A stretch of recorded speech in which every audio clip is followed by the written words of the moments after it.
और आंदोलन में कितनी ताकत होती है आप देख रहे हैं। जो सरकार किसी के आगे नहीं झुकती थी, वो सरकार जो है बेबस सी नज़र आ रही है। ये आंदोलन की ताकत होती है। तो जो हमारे लोग ये कहते हैं कि आंदोलन से कुछ नहीं होता, ये संदेश मेरा जो है, मैं किसी को क्रिटिसाइज नहीं करना चाहता, लेकिन मैं जिस अहम मुद्दे पे बात कर रहा हूँ उस पर जो लोग राजनीतिक महत्वाकांक्षा या राजनीतिक वैचारिक जो है राजनीतिक मजबूरी के कारण मेरा समर्थन नहीं करते, ये उनके लिए भी है आज लाइव। जो लोग समर्थन करते हैं उनके लिए तो है ही, लेकिन बहुजन समाज के लोग जो राजनीतिक कारणों से विरोध करते हैं, ये लाइव उनके लिए भी है। तो किसान सड़कों पे है, यानी कि आंदोलन अपने हक की लड़ाई के लिए, अपने वाजिब हक की जो आपका अधिकार बैठता है उसके लिए भी आपको लड़ना पड़ता है। जब सरकार से आपको कोई चीज़ लेनी होती है तो उसके लिए भी आपको सड़कों पे आना पड़ता है। तो बहुजन समाज के लोगों को किसान आंदोलन से सीख लेनी चाहिए कि किस तरह अपने हक के लिए जो है 2-2 महीने, और किसान आंदोलन तो और 3 महीने से पहले चल रहा है जब से बिल पास हुए, तो यानी कि 5-5, 6-6 महीने भी घर छोड़ के सड़कों पे रहना पड़ता है, आंदोलन करने पड़ते हैं, लाठियाँ खानी पड़ती है, गोलियाँ खानी पड़ती है, मुकदमे झेलने पड़ते हैं, तमाम तरह के आरोप प्रत्यारोप झेलने पड़ते हैं। ये उन लोगों के लिए, जैसा मैंने कहा, जो लोग राजनीतिक मजबूरी के कारण मेरा विरोध करते हैं। दूसरा, कुर्बानियाँ आप देख लीजिए कि फ्री में कोई किसी को कुछ नहीं देता। जो अधिकार आपका छिन जाता है उसको लेने के लिए आपको, वो मांगने से नहीं मिलता, उसको छीनना पड़ता है। ऐसा माननीय काशीराम साहब कहते थे।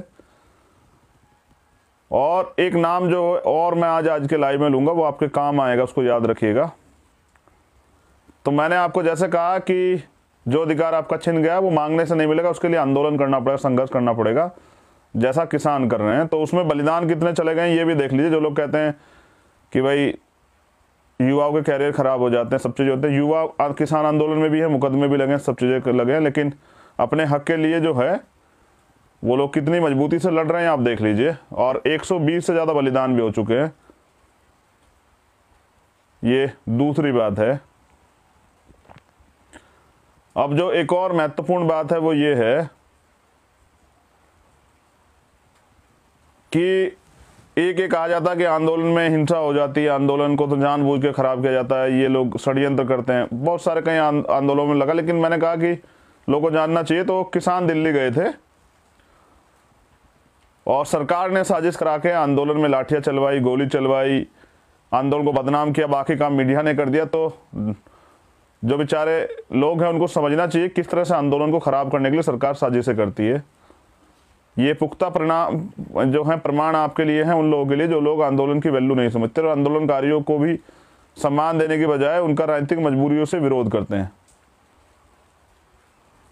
तो ये किसान आंदोलन जो है बहुत कुछ सीख देता है तमाम लोगों को, जो लोग आज आंदोलन कर रहे हैं किसी दल से या किसी संगठन से जुड़े हुए हैं, कि अपनी लड़ाई को जीतने के लिए कितनी परेशानियां, कितने तरह के अपमान, संघर्ष और आरोप प्रत्यारोप के बाद आपको ये लड़ना पड़ता है। तो बहुत सारे लोग आज इस बात से सीख ले लेंगे और समझ लेंगे किस तरह से आंदोलन को बदनाम करने के लिए सत्ता में बैठे लोग जो है सरकारी मशीनरियों का दुरुपयोग करते हैं, निर्दोष लोगों पे लाठी चलवाते हैं, आंदोलन को बदनाम करने के लिए अपने लोग भेज के हिंसा करवा देते हैं। और इसके आरोप जो हैं, जो लोग आंदोलन कर रहे हैं उनको झेलने पड़ते हैं। तो मजबूरी में जाता है आदमी, सड़क पे खुशी से तो नहीं जाता है।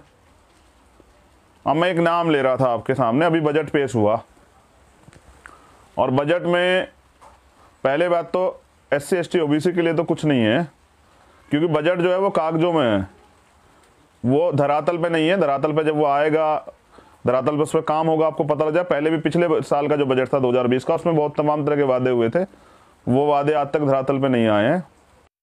हम तो राष्ट्रीय स्तर पे जो हैं देखते हैं सरकार क्या कर रही है। लेकिन मैं ये कहना चाहता हूँ, एक जो बहुत गंभीर बात उसमें थी और ये लंबे समय चली आ रही थी, मैंने सोचा कोई और शुरुआत करेगा, कोई राजनीतिक दल करेगा, जो बहुजनों के हितैषी दल है वो करेंगे, कोई आएगा निकल के कोई बात करेगा। लेकिन जिस तरह से निजीकरण हो रहा है, सरकारी जो डिपार्टमेंट है, सरकार संस्थाओं है, जिनको जिस तरह से षड्यंत्र से खत्म किया जा रहा, मैं उस पर आज अपनी बात रखना चाहता हूं। तो SC ST OBC माइनॉरिटी के लोग, जैसा मैंने कहा कि वो लोग आज का लाइव जो है हमारे नौजवान ध्यान से सुने। अब इसको लाइव को डिस्टर्ब करने के लिए तमाम तरह सरकार के लोग लगेंगे और बहुत सारी चीज़ें करेंगे मुझे, तो आपको सब चीज़ों के लिए तैयार रहना पड़े, जैसे किसान रह रहे हैं। देखिए, वो जो सरकारी डिपार्टमेंट है, किन्होंने बनाए तो नहीं थे, सरकार के लोग हैं। लेकिन वो क्यों बने थे और उससे क्या लाभ हुआ, मैं आपको बहुत जल्द समझा दूंगा। ये सरकारी डिपार्टमेंट जो हैं, आरक्षण की व्यवस्था है देश के अंदर। 2 अप्रैल हुआ, 20 मार्च को एक ऑर्डर आया सुप्रीम कोर्ट से SC/ST एक्ट पे। फिर 2 अप्रैल हुआ, 13-14 लोगों ने, 15-16 लोगों की शहादतें हुई। शहादतों के बाद जो है मुकदमे लगे, बहुत सारे लोगों ने झेला। उसके बाद जो है सरकार को वापसी करना पड़ा, बड़ा विरोध था, पूरे देश में हुआ था। किसान आंदोलन से भी बड़ा व्यापक था वो आंदोलन, इसलिए सरकार को घुटनों पे आना पड़ा था, तब जाके मिला था। सरकार ने वापसी किया, सुप्रीम कोर्ट ने माना कि नहीं गलत डिसीजन था, फिर वो डिसीजन भी वापसी हुआ। अब ये जो सरकारी संस्थाएं हैं, जब 2 अप्रैल के बाद सीधा सरकार को समझ में आ गया, RSS और BJP के लोगों, इनसे सीधा नहीं लड़ा जा सकता है। ये अपने अधिकारों के लिए ये तैयार हो चुके हैं। बाबा साहब अम्बेडकर और अपने महापुरुषों को पढ़ के तैयार हो चुके हैं, सड़कों पे आ जाएंगे। तो इसलिए सीधा हमला ना करके अब सारे सरकारी डिपार्टमेंट को धीरे धीरे करके प्राइवेट किया जा रहा है। अभी कहा गया कि हम लोग बैंक प्राइवेट करेंगे, LIC जो तमाम जो इंश्योरेंस से जुड़े सेक्टर उनको प्राइवेट करेंगे, रेलवे को प्राइवेट करेंगे। काफ़ी सब चीज़ें पहले हो चुके। कहीं एयरपोर्ट जो है कि एयरपोर्ट थे चौधरी चरण सिंह जी के नाम से, भारत के पूर्व प्रधानमंत्री हैं, लखनऊ में मैं एक बार आया तो अडानी एयरपोर्ट के नाम से मैंने देखा। मैं बात आपसे इसलिए कह रहा हूँ कि बाबू जगजीवन राम जो हैं, उन्होंने बहुत नौकरियाँ देने का काम जो है शेड्यूल कास्ट के लोगों को किया। और जो आज के नौजवान हैं वो जान लें और पता कर लें कितनी नौकरियां जो है बाबू जगजीवन राम ने दी। और नौकरियों से क्या परिवर्तन होता है ये चंद्रशेखर आज़ाद से पूछे, मैं बताता हूं आपको। मेरे पिताजी जो हैं, मेरे पिताजी और उनके भाई जो हैं, वो 5 भाई हैं। 4 भाई हैं मेरे पिताजी के, जो और मतलब परिवार था। तो मेरे बड़े वाले ताऊजी जो हैं वो आर्मी में थे, आर्मी से रिटायर हुए वो। दूसरे वाले जो ताऊजी थे वो देहरादून में, वहाँ से जो है वो सिटी एयरफोर्स से रिटायर हुए। तीसरे नंबर पे मेरे पिताजी थे जो टीचर थे, टीचर से रिटायर हुए। चौथे नंबर पे मेरे चाचा हैं जो गांव में हैं। देखिए मैं लाइव के चक्कर में कंफ्यूज हो गया, 5 ही वो हैं मेरे परिवार। मेरे ताऊजी और मेरे पिताजी को लगा 5 भाई थे। जो सबसे बड़े वाले वो गांव में रहते थे, उनसे छोटे वाले जो है वो आर्मी में गए। तीसरे नंबर के जो हैं वो देहरादून में सिटी एयरफोर्स से रिटायर हुए। चौथे नंबर मेरे पिताजी थे और 5वें नंबर पे मेरे चाचा हैं जो गांव में रहते हैं। बड़े वाले ताऊजी खेती करते रहे, उनका परिवार है। काफ़ी, मैं जहाँ तक मैं जानता हूँ, एक भी बच्चा जो है सरकारी नौकरी पे नहीं लगा, क्योंकि ताऊजी गांव में रहते थे। तो सब जो लोग बच्चे बड़े होते वो खेती वगैरह काम से जुड़ते गए। अभी बड़ी मुश्किल से वो अपने परिवार को सर्वाइव कर पा रहे हैं। फिर उनसे छोटे वाले वो आर्मी में थे, उन्होंने अपने परिवार को मजबूत किया। जो देहरादून चले गए थे ताऊजी, जो सिटी एयरफोर्स में, तो उनके 2 बेटे हैं, 1 बेटी है। एक भैया जो हैं वो वेल सेटल्ड हैं, वो देहरादून में एक अच्छे पद पे है। उनके छोटे वाले जो उनसे छोटे हमारे भैया वो अमेरिका में हैं, वो इंजीनियर हैं। सिस्टर हमारी वहीं पे जो है वो वही देहरादून में है। उसके बाद हमारे पिताजी थे। हम 6 भाई बहन हैं। हमें 6 भाई बहन को हमारे पिताजी ने पढ़ाया। खेती करते शायद ना पढ़ा पाते, लेकिन वो सरकारी जॉब में थे तो उन्होंने हमें पढ़ाया। वो पढ़ाई की वैल्यू को समझते थे। और जब उन्होंने पढ़ाया तो हम लोगों के जीवन में बड़ा बदलाव हुआ। उन्होंने हम पे मेहनत की, पढ़ाया। तो क्योंकि उन पे वो सरकारी जॉब में थे तो एक अच्छा जो है अर्निंग उन पे थी, तो हमारे जीवन में बदलाव हुआ, हमें मौका मिला। उसकी बदौलत आज चंद्रशेखर है। क्योंकि काला अक्षर भैंस बराबर नहीं पढ़ते तो जान ही नहीं पाते। बाबा साहब ने जो रास्ता दिखाया था उसको नहीं पढ़, उस पर नहीं चल पाते तो कुछ कर ही नहीं पाते। फिर जो हमारे जो चाचा है वो गांव में रहते हैं, वो जॉब में नहीं गए, वो गांव में खेती करते थे। उनके बेटे कोई जॉब में नहीं है, वो सब अपना छोटा मोटा कोई काम करते हैं। धीरे धीरे वो परिवार मेहनत मजदूरी करके सर्वाइव कर रहा है। तो अगर मुझे औरों से अलग मुझे ऐसा लगता है, अगर मेरे पिताजी जॉब में नहीं होते तो शायद मैं वकालत की पढ़ाई ना कर पाता और शायद मैं आज आप लोगों के सामने ना होता। तो परिवर्तन होता है सरकारी नौकरी से बड़ा। मेरे ताऊजी अगर जॉब में नहीं होते तो मेरे भैया अच्छी जॉब पे नहीं होते। और मेरे एक भैया जो हैं वो इस देश से भी बाहर 7 समुद्र पार जो हैं वो इंजीनियर हैं अमेरिका में, तो शायद वो ना हो पाते। ये बात मैं आपको इसलिए बता रहा हूं कि हमें जो है रिजर्वेशन, आरक्षण के दम पे जो नौकरियां मिली हैं तो उनकी वैल्यू को समझना चाहिए। अब ये सरकार आरक्षण को ख़त्म कर रही है। उसका सीधा तरीका है कि सरकारी डिपार्टमेंट नहीं रहेंगे तो आरक्षण ख़त्म हो जाएगा। प्राइवेट में आरक्षण है ही नहीं। तो मैं लंबे समय से सोच रहा था कि हमें अपनी आवाज़ को उठाना चाहिए। जैसे कि जो अधिकार जो हमें नहीं मिला है, तो वो अगर उसकी वैल्यू को हम नहीं समझते हैं, लेकिन जब हमें मिल गया, जैसे हमें स्वाभिमान से जीवन जीने का जो है मौका मिला, सो हमारा जीवन जो है वो आर्थिक रूप से जब हमारे फैमिली संपन्न हुई तो हमें आगे बढ़ने का मौका मिला। अब अगर हमसे दोबारा गुलामी वाले जीवन में जाने के लिए कहा जाए तो शायद हम लोग नहीं जा पाएंगे, और शायद हम उसे बर्दाश्त भी नहीं कर पाएंगे। जैसे मेरे जो बड़े ताऊ जी थे वो एक किसान के यहाँ हाल ही रहते थे। देखो, हम किसान आंदोलन में सहयोग करते हैं, लेकिन दलितों पे काफ़ी बड़े पैमाने पे ज़मीन नहीं है, वो तो मजदूरी करते हैं। लेकिन क्योंकि जब भी देश हित में कोई भी आंदोलन होता है तो किसान लोग जो हैं, दलित समाज के लोग तो स्पेशली जाते हैं मदद करने के लिए। तो आज समाज हमारा खड़ा, मैं खुद भी जाता हूँ।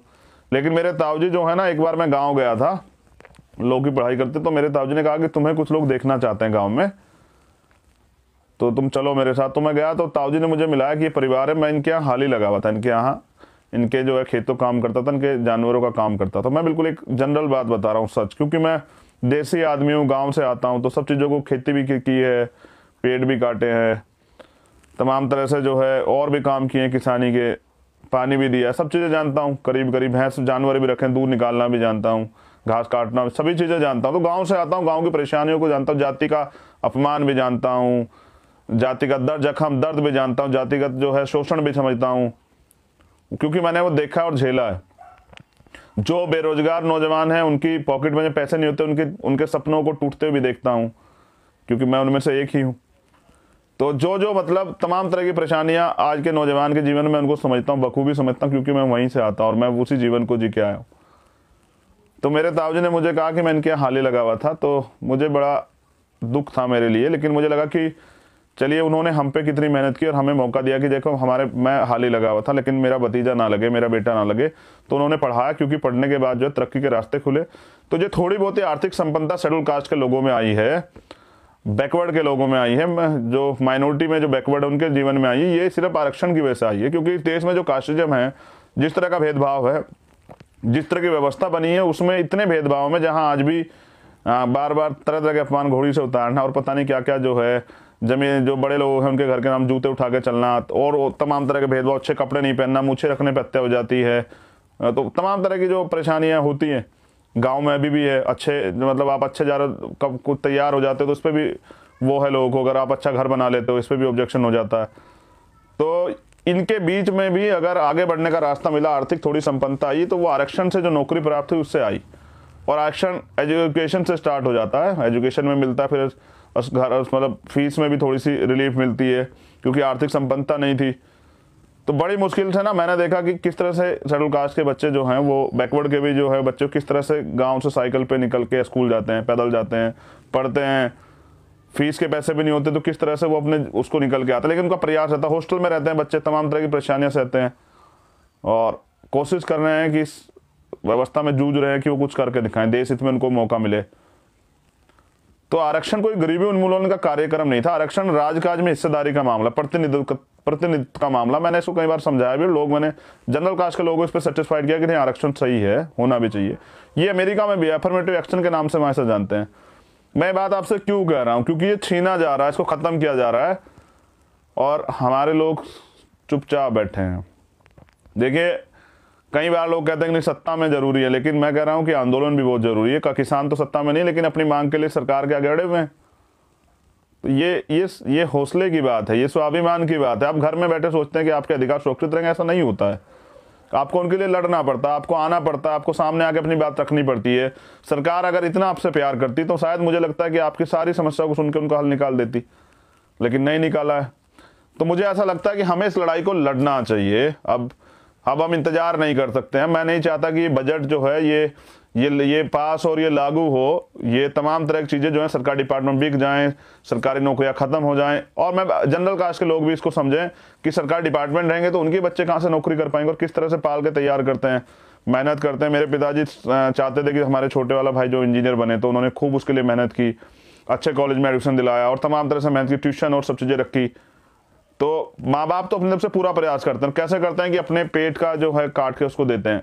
कि जैसे मैंने खुद देखा कि मेरे पिताजी को अक्सर जो है वो चंद कम कम कपड़ों में मतलब रहते, जो उनके एक ही जो तरह के 2-3 जोड़े थे उन्हीं में रहते थे, लेकिन हमें वो ड्रेस हमेशा प्रॉपर सिलवा के देते थे, हमें समय पर सर्दियों में जूते सिलवा देते थे और जर्सी देते थे, तमाम जो मतलब सुविधाएं जो ज़रूरत की सामान है पढ़ने के समय में, किताबें और सब चीज़ें वो हमें देते थे, ट्यूशन वगैरह सब चीज़ों का को करते थे। लेकिन उसके लिए वो किस तरह से एक सीमित तनख्वाह से किस तरह कटौती करते थे, बड़ा सोचने का। तो फिर बहनों की शादियाँ, तो ये मेरा नहीं, ये तमाम जो है देश में रहने वाले लोगों का हाल है। मगर ये मैं इसलिए कह रहा हूँ कि नहीं, अब आरक्षण खत्म किया जा रहा है तो हमें लड़ना पड़ेगा सर। और मैं ये चाहता हूं कि अब जो है एक बड़ी आबादी हमारी जो है पूरे देश के अंदर है, मुझे बस 1 सेकंड दीजिए। पूरे देश में एक बड़ी आबादी हमारी है, शेड्यूल कास्ट के लोग, तमाम शेड्यूल कास्ट की जातियां, बैकवर्ड की बहुत सारी जातियां हैं, माइनॉरिटी में भी बैकवर्ड है, उनको भी रिजर्वेशन का फायदा मिलता है, वो भी हैं। और जो देश में जो लोग रहते हैं उनमें जो नौजवान हैं जो सरकारी डिपार्टमेंट नौकरी चाहते हैं, तो उनको भी समझना पड़ेगा कि नहीं, सरकार तो कुछ छोड़ ही नहीं रही है, सरकार तो सब बेच बेच के ख़त्म कर दे रही है। तो हमारे ये भी मांग रहनी चाहिए कि चलिए, अगर आप कहते हैं कि वक्त की ज़रूरत है कि सरकारी डिपार्टमेंट ख़त्म करने पड़ेंगे, तो मैं चाहता हूँ कि प्राइवेट में जो है आरक्षण की व्यवस्था की जाए, क्योंकि मुझे लगता है अगर हमारे लोग वहाँ नहीं होंगे तो हमारी बात ही नहीं होगी, कोई हमें मैनेजर नहीं बनाएगा, सब लोग चाहेंगे हम लेबर क्लास ही बन रहे हैं, लोग जिस तरह हमारे बारे में सोचते हैं इस व्यवस्था में। तो जहाँ आज भी देखें न्यायपालिका है, लेकिन न्याय तो नहीं मिलता है, न्याय के लिए तो आंदोलन करने पड़ते हैं। कानून व्यवस्था है, लेकिन पुलिस FIR तो नहीं लिखनी पड़ती, उसके लिए तो धरने प्रदर्शन करने पड़ते हैं। अभी आकाश पाल का मामला देख लीजिए मेरठ का। अगर हम न्याय के लिए लड़ने जाते हैं तो पीड़ित परिवार पे लाठियाँ चला दी जाती है। मुझे बड़ा दुख है, मेरी माताओं बहनों पे वहाँ पाल समाज की लाठियाँ चली, बहुत दुख है। लेकिन मैं क्यों बता रहा हूँ कि सब चीज़ें हैं और सब लोग हैं, लेकिन मुझे लगता है कि हमारे लोग नहीं हैं सिस्टम में, तो हमारे लिए नहीं कुछ हो रहा है। तो ये आरक्षण जो है, जिसकी वजह से मेरे ताऊ जी, मेरे पिताजी एक सम्मानित जीवन जी पाए, मैं इसको ख़त्म नहीं होने दूंगा। और मैं हम की बात कर रहा हूँ, हम सब लोगों को इसके लिए लड़ना चाहिए। आने वाले कल में मैं शुरुआत करता हूँ, मैं कहता हूँ कि मैं देखना चाहता हूँ कितने लोग इस लड़ाई में साथ देने के लिए तैयार हैं। देखिए, आपको किसानों से सीख लेनी चाहिए, जो अधिकार सरकार ने उनके अब ख़त्म किए हैं उसके लिए वो लड़ रहे हैं, जो कानून के खिलाफ बनाए उसके लिए वो लड़ रहे हैं, MSP पे जिस पे कानून चाहते हैं उसके लिए लड़ रहे हैं, लेकिन जो हमें मिला है वो ख़त्म किया जा रहा है, उसके लिए हम लोग नहीं लड़ रहे। तो इसका मतलब हमारा जो है वैचारिक दरिद्रता जो है वो हम पे हावी है, मानसिक गुलामी हमारे ऊपर हावी है कि हमारे अधिकार छीने जा रहे हैं, हम लोग नहीं लड़ रहे हैं। हम लोग इंतजार कर रहे हैं कि अपने आप बचेंगे। ऐसा कभी कुछ नहीं हुआ है, कुछ बच गया हो। जब एक पूरी ताकत लगी हो आपके अधिकार छीनने में, तो बचने का मतलब नहीं बनता है, फिर आपको लड़ना पड़ेगा। और मैं ये कहना चाहता हूं पूरे देश में रहने वाले नौजवानों से, शेड्यूल कास्ट, बैकवर्ड के, माइनॉरिटी के नौजवानों से, कि साहब कब लड़ेंगे? जब सरकार सब कुछ खत्म कर देगी, जब सरकार BHL बेच देगी, कॉल बेच देगी, सेल बेच देगी, भारत पेट्रोलियम, काफ़ी चीज़ें बिक भी चुकी हैं, जब तमाम एयरपोर्ट और सब चीज़ें प्राइवेट हो जाएंगी, तो आपको कौन देगा वहाँ कुछ? और फिर प्राइवेट का हालात आप जानते हैं, प्राइवेट तो गुलामी है। जैसे मैं एक ही इशू पे बात करूँ, सफाई कर्मचारियों का आप काम देख लीजिए। कॉन्स्टिट्यूशन में प्रोविजन था, बाबा साहब जानते थे और बाबा साहब ने किया भी, कि कोई भी कार्य जो है, जो दैनिक कार्य है, वो ठेकेदारी पर नहीं होगा। लेकिन जब सफाई कर्मचारी यानी कि वाल्मीकि समाज के लोग जो, या शेड्यूल कास्ट के जो चमार जाति के लोग हैं, वो सफाई का काम करते हैं, जब वो लोग करते थे सफाई काम और सरकारी डिपार्टमेंट के थ्रू करते हैं, सरकारी नौकरी थी, तो जब 50-60 हज़ार रुपये तनख्वाह मिलती थी, तो मेरे बाप दादाओं ने सोचा कि नहीं, मैं अपने बच्चे को जीवन नहीं जीने दूंगा, मैं उसको डॉक्टर इंजीनियर बनाऊंगा। बाबा साहब ने कॉन्स्टिट्यूशन में हमें भी राइट दिए हैं, मैं उसको पढ़ाऊंगा अच्छा। और जब ये लोग डॉक्टर, इंजीनियर, जज, वकील, IAS IPS बनने लगे, तो सिस्टम को दिक्कत होगी। तो उन्हें लगा कि सफाई का काम कौन करेगा, तुम्हारी मजदूरी कौन करेगा, तुम्हारे खेतों में हल कौन चलाएगा, तुम्हें कौन जो है ये किस पे राज चलाओ, किसका शोषण करोगे, किसको जाति वजह से प्रताड़ित करोगे, ये कहाँ मिलेंगे लोग तुम्हें। तो उन्होंने, सिस्टम में बैठे लोगों ने वहाँ ठेकेदारी प्रथा कर दी। आज 7,500 रुपये, 8,000 रुपये, 11,000 रुपये पे है। तो उसमें क्या होता है कि वो इतना पैसा कि जिसमें आदमी रोटी बड़ी मुश्किल से मिलती है, तो फिर वो अपने बच्चों को कहाँ से पढ़ाएगा। तो एक तरह से गुलामी में धकेलने का जो है पूरा सिस्टम है, कि लोग जो हैं अपने पेट की भूख के लिए, यानी कि अपने बच्चों का पेट भरने के लिए, उनकी दवाई के इलाज के लिए, अपने घर की रिपेयरिंग के लिए, अपना घर बनाने के लिए सारी जिंदगी संघर्ष करते रहे। तो 10% लोग जो हैं वो 90% पूंजी पे कब्जा करे बैठे, और 90% जो लोग हैं किसी जाति धर्म के हों, वो 10% पैसे पे जानवरों की तरह अपना जीवन जी रहे हैं। ये कोई जीवन थोड़ा, ये तो गुलामी है। गुलाम कहते हैं ना, काशीराम साहब कहते हैं गुलामों के अधिकार नहीं होते, गुलामों की बहन बेटियों पे शोषण होता है, गुलामों को सताया जाता है, गुलाम का उत्पीड़न होता है, गुलाम होता है, गुलाम कभी राजा नहीं होता है।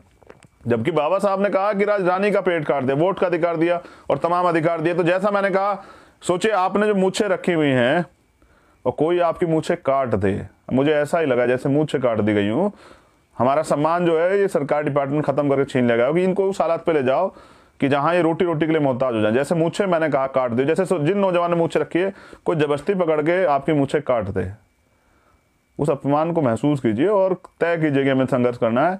मैं तो तय कर चुका हूं कि मैं अब भीम आर्मी और आज़ाद समाज पार्टी के जो नौजवान जो मुझसे प्यार करते हैं, मैं उनसे कहूंगा कि वो जिले जिलों में तैयारी करो और किसान भाइयों की तरह हम भी बड़ी बड़ी पंचायतें करके जो है इस सरकार को बता देंगे कि हम एक बड़ी आबादी है इस देश की, जो बहुजन समाज है, SC ST OBC माइनॉरिटी के जो लोग हैं वो एक बड़ी आबादी है और उनके अधिकार आप ऐसे नहीं छीन सकते उस देश में। मैं जानना चाहता हूँ इस लड़ाई में कौन कौन साथ है, वो लिख के बताए कि भैया हम लड़ेंगे और हम लड़ना चाहते हैं। सर मैं कह रहा हूँ कि अगर आज नहीं लड़े तो कल गुलामी आ जाएगी, तो जो आने वाली पीढ़ियाँ हैं उनको क्या मुंह दिखाएंगे। बाबा साहब अकेले हमें सबको देके गए, फिर उससे पहले हमारे महापुरुषों ने राष्ट्रपिता ज्योतिबा फूले हमें पढ़ाने के लिए, माँ सावित्रीबाई फूले, माँ फातिमा शेख, बाबू जगदेव प्रसाद कुशवाहा, जननायक कर्पूरी ठाकुर, संत गाडगे जी महाराज, पेरियार जी महाराज, प्यारे लल्लई यादव जी, तो गुरु नारायण स्वामी, कितने लोगों ने जो है इस सामाजिक परिवर्तन और आर्थिक मुक्ति के आंदोलन को आगे बढ़ाया। बाबा साहब अम्बेडकर, मान्यवर काशीराम, मान्यवर दीना भाना वाल्मीकि साहब, कितने लोग हैं। और मैं आदिवासी उससे तो अगर बात करूं तो बहुत लोग हैं, बड़े बड़े नाम हैं जिन लोगों ने ये संघर्ष किया स्वाभिमान के लिए। तो मैं कल को एक बार हम लोग कल्पना करते हैं, ये मैंने आज एक कुर्ता पहना, ये कुर्ता जो है मुझे जब मैं फरारी में था तो पंजाब से एक परिवार ने दिया था, मैं उनका धन्यवाद करता हूँ। और ये कपड़ा जो है एक हमारा जो डेरा सचखंड बल्ला, वहाँ से के जो गुरुजी उन्होंने मुझे दिया था कि ये कपड़ा मतलब सम्मान के तौर पे दिया था, वहाँ पंजाब में इस तरह का रिवाज है। तो मैंने सोचा कि आज यही पहन लेता हूँ, गुरुओं का आशीर्वाद भी रहेगा। तो मैं ये बात आपको इसलिए बता रहा हूँ कि मुझे नफरत थी राजनीति से, लेकिन मुझे करनी पड़ी, क्योंकि जिन लोगों को आप सोचिए कि जो लोग संसद विधानसभा में बैठे वो आपके अधिकारों के लिए चुप हैं, तो मुझे लगा कि ऐसे लोगों को भेजना चाहिए जो लोग लड़ना चाहते हैं। वो पूरे देश में ऐसे लोगों की संख्या बहुत है, ऐसे नौजवान, ऐसे योग्य व्यक्ति जो हैं जिनको मौका नहीं मिला बहुत हैं, जो गरीबी की वजह से पैसा ना होने के कारण राजनीति में नहीं कर पाए, तो उनके लिए ये प्लेटफॉर्म है कि वो लोग करेंगे। लेकिन अभी जो इशू है वो मेन ये है कि हमें अपने अधिकार की सुरक्षा कैसे करनी है। तो मैं ये कहता हूं कि मैं लगातार बात करूंगा, मैं कल 2-4 दिन फिर लाइव आऊंगा और मैं लोगों से कहूंगा कि वो लोग तैयार हो जाएं, वो मुझे भेजे मैसेज, मुझे संदेश भी दे, मुझे सुझाव भी दे कि भैया हम लोग ऐसे कर सकते हैं, ये भी कर। सब लोग अपने अपने सुझाव भी भेजें और सब लोग जो हैं ये तैयारी भी करें कि अब हमें करना है। जैसे किसानों ने अपना दबाव बनाया है अपनी मांगों को लेकर, इस तरह से हम भी इस देश के प्राइम मिनिस्टर को, देश सरकार को बताना चाहते हैं कि ये आपके बाप दादाओं की बनाई हुई सरकारी संस्थाएं नहीं जिनको बेच रहे हो। ये कॉन्स्टिट्यूशन में ये इसलिए बना है सब चीजें कि इस देश के एक वंचित तबके को आगे बढ़ने का मौका मिले। तो आप ये छीन के, क्या प्राइवेट में क्या होता है, 12 घंटे ड्यूटी कराएंगे, 14 घंटे ड्यूटी कराएंगे, जब मर्जी चाहे निकाल देंगे। आप लेट जाओगे तो आपको तब गेट के बाहर कर देंगे, जब आप कहोगे कि परमानेंट कर दो तब निकाल देंगे। कोई गारंटी नहीं है। क्या है प्राइवेट में जो ठेकेदारी पे काम कर रहे हैं उनके हाल देख लीजिए। ऐसे हाल कि काम तो आप उतना ही करेंगे, लेकिन आपको तनख्वाह जब मांगने जाओगे तो मालिक चाहेगा कब मिलेगी, और फिर वो अपने आप तय करेंगे आपको क्या तनख्वाह देनी। कोई गारंटी थोड़ा ये किसी चीज की। तो जो नौजवान आज पढ़ रहे हैं, मैं उनसे भी कहना चाहता हूं कि सर नौकरी कहां मिलेगी जब ये सरकारी डिपार्टमेंट ही खत्म हो जाएंगे। तो मैं इसलिए आपसे कहना चाहता हूं कि हम लोग लड़ना चाहते हैं, और मैं नौजवानों से कहना चाहता हूं कि आपके सहयोग से लड़ना चाहते हैं। हमारी बहनें घर गांव में रह के पढ़ रही है। एक छोटी बहन हमारी जज बनी है अभी पंजाब से, कल मैंने उसको मुबारकबाद दी थी। तो मैं वो जज अभी तो बनी जब ये सरकारी डिपार्टमेंट है। तो जो बहनें हमारी पढ़ रही है और वो भी बराबर में आके जज बनना चाहती हैं, वो IPS बनना चाहती हैं, IAS बनना चाहती है, डॉक्टर इंजीनियर बनना चाहती हैं, वो पुलिस में जाना चाहती हैं, क्या भर्तियां निकल रही है। चलो अगर मैं उत्तर प्रदेश की बात करूं तो उत्तर प्रदेश सरकार कहां दे रही है, और जो नौकरियां भी हैं उसमें देखो किस तरह का छल कर रही है। SC ST और माइनॉरिटी के लोगों के साथ, बैकवर्ड के लोगों के साथ किस तरह उनको चुन चुन के निकाल रही है, किस तरह के नए कानून बना रही है। तो हमें अपने हक के लिए लड़ना पड़ेगा, और मैं इसलिए चाहता हूं कि आप लोग कमर कसें। पहले भी हम लोग लड़े हैं, 2 अप्रैल लड़े हैं, 23 फरवरी लड़े हैं, 13 पॉइंट रोस्टर लड़े हैं। एक बार और हमें लड़ना पड़ेगा। और अब हम जो हैं जिले वाइज या मंडल वाइज जो है, यूपी से तो मैं शुरुआत करने वाला हूँ। हम लोग उत्तराखंड में भी एक बड़ी रैली के लिए मैं संदेश देता हूँ कार्यकर्ताओं को, पदाधिकारियों को, हमारे ने जो नेता वहाँ हैं कि वो भी तैयारी करें। उत्तराखंड में भी एक बड़ी रैली हम लोग जल्द करेंगे। लेकिन ये गुलामी एक्सेप्ट नहीं की जाएगी। आज फिर वही दौर आ गया जो एक बार मैं सरदार भगत सिंह और उनके साथियों के साथ था कि वो गुलामी का जीवन नहीं जीना चाहते, और मैं आज आपसे ही कह रहा हूं कि हम गुलामी का जीवन नहीं जीना चाहते हैं। तो जो लोग राजनीतिक कारणों से मुझे मेरा विरोध करते हैं, वो मैं कह रहा हूं कि जो जितनी खामियां मुझ में ढूंढना चाहते हैं ढूंढे, लेकिन वो एक बार किसान आंदोलन से देखें कि आंदोलन में किस तरह सरकार क्या क्या कराती है। तो वो उनको समझना पड़ेगा कि वो इसलिए विरोध कर रहे हैं क्योंकि किसी राजनीतिक दल का समर्थन करते हैं, लेकिन सामाजिक जो आधारभूत है, जो मूलभूत लड़ाई है, जो आंदोलन है, उसको जब से मैंने उसको स्वीकार किया तो मैंने उसको नहीं छोड़ा है। मैं काशीराम जी की विचारधारा से प्यार करता हूं, मैं बाबा साहब अम्बेडकर की विचारधारा से प्यार करता हूं, मुझे पता उसी में सफलता मिलेगी। मैं राष्ट्रपिता ज्योतिबा फूले की विचारधारा से प्यार करता हूं। मैं 100 में से 90 भाग आ रहा, मैं बाबू जगदेव प्रसाद कुशवाहा को नेता मानता हूं, मैं जननायक कपूरी ठाकुर को नेता मानता हूं, तो मुझे कोई दिक्कत नहीं है। इसलिए मैं आपसे कह रहा हूं कि हमें लड़ना पड़ेगा, संघर्ष करना पड़ेगा। और अब सबसे बड़ी जो लड़ाई ना मेरी जो समझ में आ रही है वो आरक्षण की है, और आरक्षण अगर रहेगा तभी गवर्नमेंट नौकरी रहेगी। तो SC ST OBC माइनॉरिटी के लोगों से मैं कहना चाहता हूं कि वो तैयार हो जाएं, और जो लोग इस लड़ाई में साथ देना चाहते हैं, सुझाव देना चाहते हैं कि इस तरह से हम लोग इस आंदोलन को मजबूत कर सकते हैं, गांव गांव तक पहुंचा सकते हैं, अपनी बात रख सकते हैं, बड़ी सभाएं करते हैं, वो लोग मुझे सुझाव भी भेजें। और मैं अपने जितने भी पदाधिकारी, जिलाध्यक्ष या भीम आर्मी के जो जिला के मेंबर या प्रदेश के मेंबर, उनसे कहूंगा कि वो मेरे इस लाइव से जो है बहुत सारे नंबर जो आएंगे उनको उठा लें, उनसे बातें करें। हम लोग, हमारी राजनीति तो यही है ना, अपने लोगों के अधिकारों की सुरक्षा।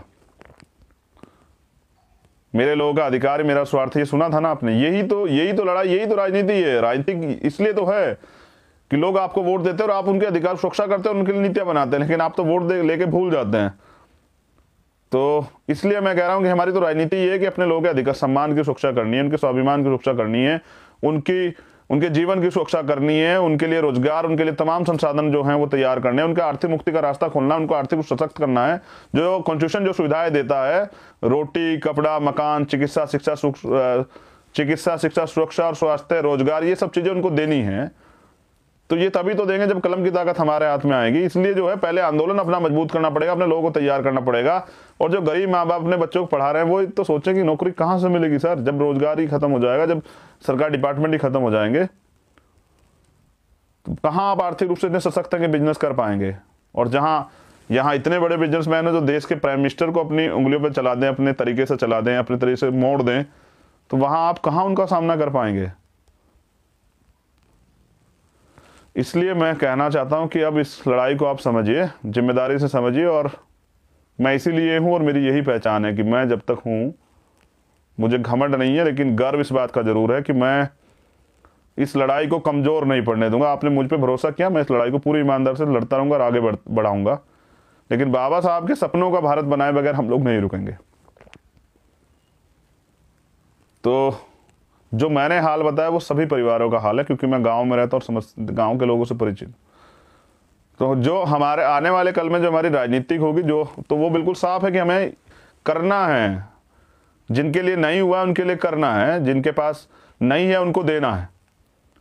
लेकिन अभी हमें सरकार को भी बताना है कि जन आंदोलन से हम सरकार को बताएं कि आप नहीं छीन सकते हैं। आप जो हमारी ताकत को, हमारे अधिकारों को छीनना चाह के हमें वापस बेबस गुलामी की जिंदगी में ले जाना चाहते हैं।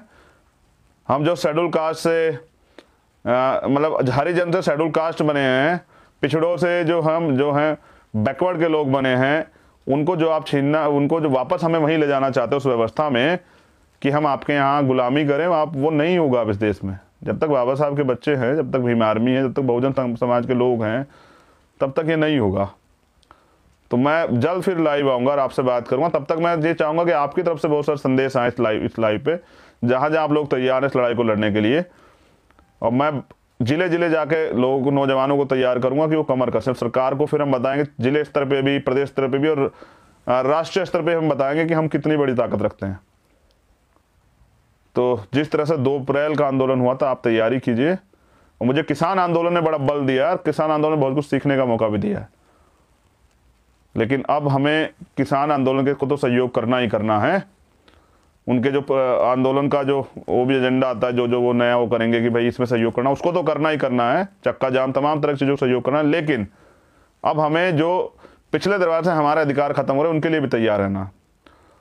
तो स्पेशल ये जिम्मेदारी मैं बैकवर्ड के लोगों को तो कहना चाहता हूँ, वो भी तैयार नहीं। शेड्यूल कास्ट के नौजवान से कहना चाहता हूँ, अनुसूचित जाति के जो नौजवान है, उनसे कहना चाहता हूँ कि आप पे तो खेती भी नहीं है, आप पे तो कुछ भी नहीं है, आप पे तो आर्थिक मजबूती भी नहीं है, आप तो इसी के भरोसे है ना। तो फिर तैयार हो जाइए और सीख लीजिए किसान आंदोलन से, सीख लीजिए Singhu border, Tikri border, Ghazipur border, Shahjahanpur border, Dharuhera border, तमाम जगह देखिए कि नौजवान कितने बड़े पैमाने में उस आंदोलन में अपने अधिकारों की सुरक्षा के लिए, अपने हक के लिए खड़े हैं।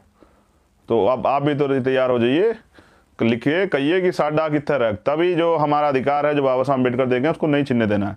और अगर वो हमारे होते छिन जाता है तो फिर घमंड करने से कोई फ़ायदा नहीं है। तो जय भीम, जय भारत। हमारी बहनों माताओं को, हमारे नौजवान साथियों को, हमारे बुजुर्गों को, वैचारिक रूप से बाबा साहब अम्बेडकर को ही हमारे नेता हैं, एक सोशल रिफॉर्मर बड़े, जिनकी वजह से हमें बोलने की, कहने की, सुनने की आज़ादी मिली, अच्छे घरों में रहने की मिली। लेकिन राजनीतिक रूप से मान्यवर काशीराम साहब मेरे गुरु हैं, मान्यवर दीना भाना वाल्मीकि मेरे गुरु हैं, मान्यवर जननायक कपूरी ठाकुर मेरे गुरु हैं, बाबू जगदेव प्रसाद कुशवाहा मेरे गुरु हैं, सर छोटू राम मेरे गुरु हैं। मुझे कहने में कोई आपत्ति नहीं है, जिन लोगों ने कुछ करके दिखाया अपने दम पे वो सब मेरे गुरु हैं। मैं संत गाडगे जी महाराज को भी गुरु मानता हूँ, मैं प्यारे लल्लई यादव को भी गुरु मानता हूँ, मैं पेरियार रामानायकर स्वामी को भी गुरु मानता हूँ। जो आपको रास्ता देते हैं, गुरु का मतलब होता है आपको रास्ता दिखाना, आगे बढ़ने का, कुछ कर दिखाने का, तो करेंगे। समता, समानता, बंधुत्व, भाईचारे की इस लड़ाई को मजबूत करेंगे और बाबा साहब अम्बेडकर के सपनों का भारत जो है बनाएंगे और अमन भाईचारा पैदा करेंगे, सुरक्षा करेंगे, सब चीज़ें करेंगे, लेकिन अधिकारों के लड़ाई में आगे बढ़ते रहेंगे, पीछे नहीं हटेंगे। बहुत बहुत धन्यवाद मुझे सुनने के लिए। जय भीम, जय भारत, जय संविधान। आप सभी का मंगल हो और सबके मंगल की कामना मैं करता हूँ। धन्यवाद। नौजवानों के लिए बस मेरा एक आखिरी संदेश कि संघर्षों के साए में घनघोर जवानी पलती है। दोबारा सुना देता हूँ, संघर्षों के साए में घनघोर जवानी पलती है और इतिहास उधर झुक जाता जिस ओर जवानी चलती है।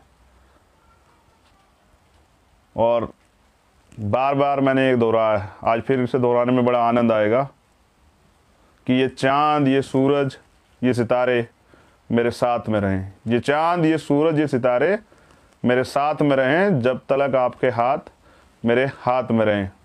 और साख से टूट कर गिर जाएं वो पत्ते नहीं हैं हम, आंधियों से कह दो औकात में रहें। तो मैं सरकार से कहना चाहता हूँ कि ये पिछले दरवाजे से, धोखे से हमारे अधिकार छीनने खेल बंद करे। अगर सरकारी डिपार्टमेंट है तो आरक्षण है, सरकारी डिपार्टमेंट खत्म तो आरक्षण खत्म। लेकिन अगर प्राइवेट सेक्टर भी आप जो लागू करोगे तो हम इतना दम रखते हैं कि प्राइवेट सेक्टर में भी आरक्षण लेंगे। जब तक इस देश में जातिवाद है तब तक आरक्षण रहेगा और सरकारी डिपार्टमेंट ही हम खत्म नहीं होने देंगे। ये आरएसएस बीजेपी वाले जिन्होंने हमेशा देश को बर्बाद किया, बेचा है, उनको नहीं पता कि राष्ट्र निर्माण में सबसे बड़ा योगदान है आरक्षण का। वरना तो देश बर्बाद करने में इन लोगों ने कमी नहीं छोड़ी है। देश बेच बेच के देश चला रहे हैं। धन्यवाद।